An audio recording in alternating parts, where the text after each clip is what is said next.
نو هغه جیلي ده.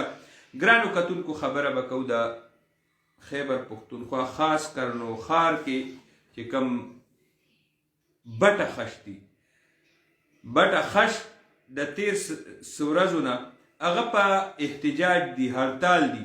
د هغې وجې نه یو طرف ته خو لیبر بېروزګاره شو او فاقه کشو باندې مجبور، ډېر لوی تعداد کې لیبر دی.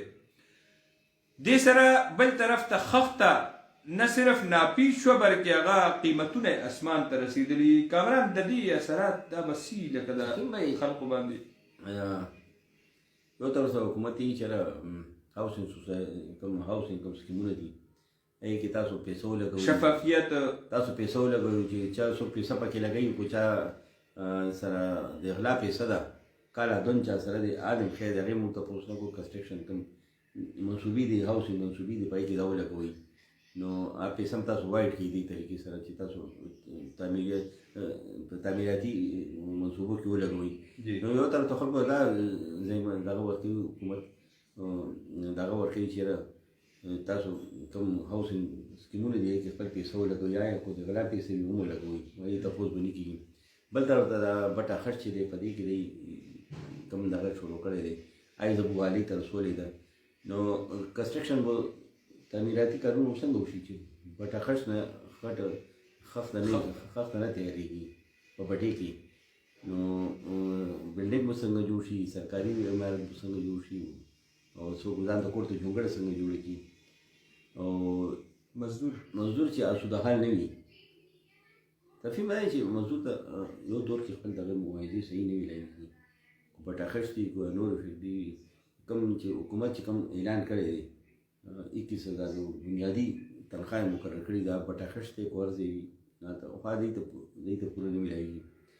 حکومت ته پکار دی چې دا کوم مزدوران دي دوی مزدورۍ باندې دوی په دیاړۍ باندې نظر اچي، آیا چې کوم حکومت کوم مقرر کړی دوی ته میلاویږي یا نه.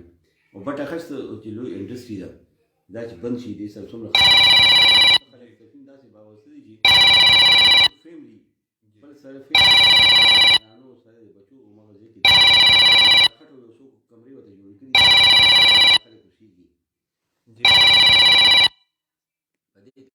جی فیملیان یا ته موجود دي، غریب خلک یا ته موجود دي، خاندانونه هلته موجود دي. په بټه خش کې هغې واړه ماشومانان لګیا وي، دا دغه جوړوي، خښتې جوړوي. دا بټه خش چې داسې بند شي نو هغه خلکو چونډي چې دي هغه چونډي مو خلکو ډېر مشکلات سوچای. دا ډېر بنیادي غریب خلک دي چې دا ګرانو کتونکو ډېره د افسوس خبره ده دا بټه خش ته دې باندې لویه خبره کونه غواړي او د انډسټري چې کوم یونین دی مالکان دي هړتال خو کېږي، مطالبات به یې د هغوی به څه مطالبات پیش کړي، خو دې سره سره ستا ډېره لویه انډسټري په نښه ده. یو طرف ته هغه خو مزدوران لیبر دا چې بېروزګاره شي نو دې سره بدامني پیدا کېږي په هغه علاقو کې ډېر غټ لوی تعداد کې لیبر دی او د هغوی دپاره بیا د شوکو ډاکو غلاګانو د دې نه علاوه بله لار نه. بل طرف ته هم په دې کې بل انډسټرۍ ته نور چې کوم بزنس کې دی سره مقابلي دي نو هغه انډسټریز راوچتولو دپاره یو پوره لوی دنیا چې د ډېر وخت نه را روانه ده نو هغه